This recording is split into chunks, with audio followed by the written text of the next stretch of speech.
for most of the art project today, you are going to use these watercolor color pencils. You see where they say watercolor? That means they're watercolor color pencils. You want to add water to them and then work on your stuff with them. However, for the face, we don't have a skin tone, so we have some beige, because most of us in here are fairly white. We can use this.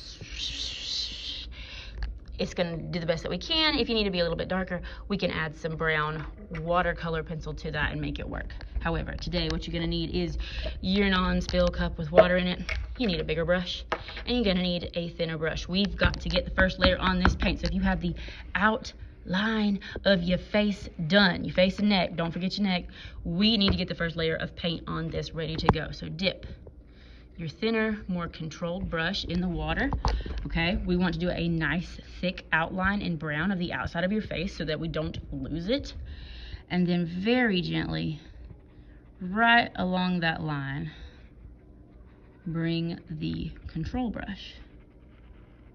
All right, this way we don't have a hairy face. If we do it with this brush, you're going to have a hairy face. This is to cover in this area where we have a lot of space to cover.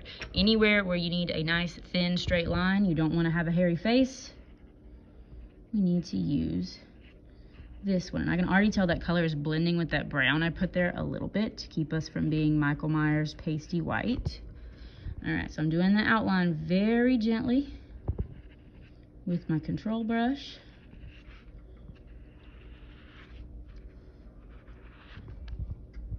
Don't forget the neck. Now we want to go from the outside in. Start bringing it this way. It's going to be thin. It's going to need 2 or 3 layers of paint. We need to get this started today.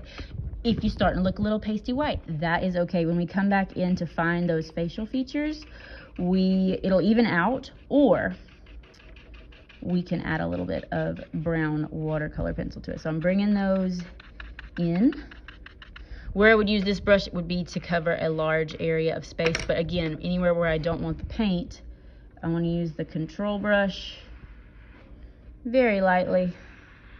I would go slower than this if I was you.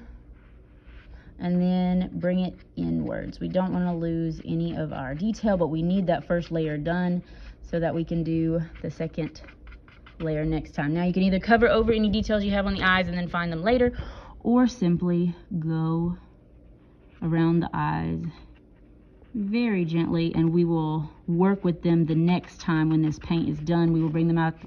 These are going to look scary today, okay? These are not going to look like what you started with. They're probably not even going to look like your face. However, what we need to do is let this layer dry. I promise mine looked just as scary to start with as well. We need this first layer to dry so that we can do another layer over top of it so that you don't look patchy like a Michael Myers mask. Once those 2 layers are dry, 2 to 3 layers, then we can go back with the watercolor pencils and find the detail in your nostrils, find the detail in the lashes, the eyes, the hair, the lips. Once you get done doing a full layer on your face, just 1 layer today, we want to let those brushes soak in your non-spill cup, or over here in that area, we want to let them soak over there in the big tub, and then grab your watercolor pencils and start working on areas like your hair.